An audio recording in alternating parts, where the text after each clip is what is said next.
அதிசயங்கள் செய்கிறவர் நம் அருகில் இருக்கிறார்.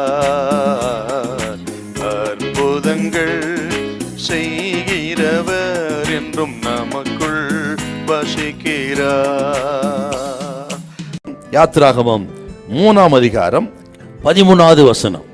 அப்பொழுது மோசே தேவனை நோக்கி, நான் இஸ்ரவேல் புத்திரரிடத்தில் போய் உங்கள் பிதாக்களுடைய தேவன் உங்களிடத்தில் என்னை அனுப்பினார் என்று அவர்களுக்கு சொல்லும் போது அவருடைய நாமம் என்ன என்று அவர்கள் என்னிடத்தில் கேட்டால் நான் அவர்களுக்கு என்ன சொல்லுவேன்? நான் அவர்களுக்கு என்ன சொல்லுவேன்? முத நாமத்தை நான் அறியேனே. அவருடைய திருநாமத்தை இஸ்ரவேல் ஜனத்தின் மத்தியிலே சொல்லி அந்த நாமத்தின் வல்லமை அவர்களுக்கு காண்பித்து அந்த நாமத்தை நம்பி வருகிற மக்களை கொண்டு அதிசயமான காரியங்களை செய்வதுதான் மோசே பிடித்திருக்கிறார். ஆகவே சொல்றாருங்க, நான் இருக்கிறவராகவே இருக்கிறேன், நான் இருக்கிறேன். என்ன அருமையான ஒரு வார்த்தை, அற்புதமான வார்த்தை பாருங்க. மெய்யாகவே நான் உன்னோடு இருக்கிறேன்னு சொன்னா எத்தனை பெரிய அற்புதமான வார்த்தை. அதை ஏற்றுக்கொண்டு அர்ப்பணிப்பதுக்கு பதில் மோசே உன் நாமத்தை நான் அறியேனேன்னு சொல்றார். இன்றைக்கு அருமையான கர்த்தருடைய பிள்ளைகளே, ஆண்டவர் இயேசு கிறிஸ்து எத்தனை விசை நான் இருக்கிறேன், நான் இருக்கிறேன், நான் உங்களோடு இருக்கிறேன் எத்தனை முறை சொல்லியிருக்கிறார்.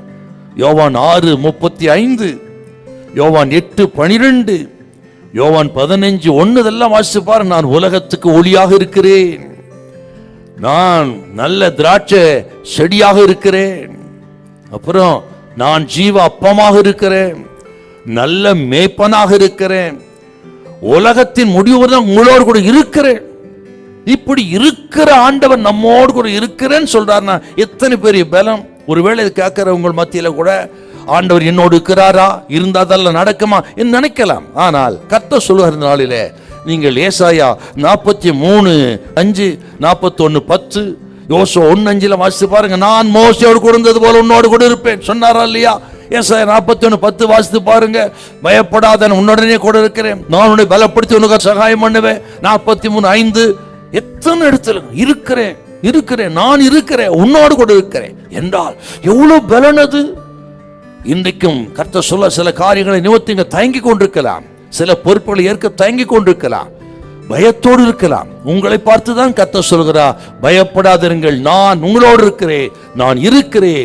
வானத்தையும் பூமி உண்டாக்கின சர்வ வல்லமையுள்ள தேவனாகிய கர்த்தர் ஆண்டவர் இயேசு உங்களோடு கூட இருக்கிறார் என்று விசுவாசித்து கர்த்தருடைய திட்டத்துக்கு ஒப்பு கொடுத்து புறப்படுங்கள். உங்க நிலைமை பார்த்து சோர்ந்து போய் இருக்கிறத எழுந்து போயிடாதீங்க.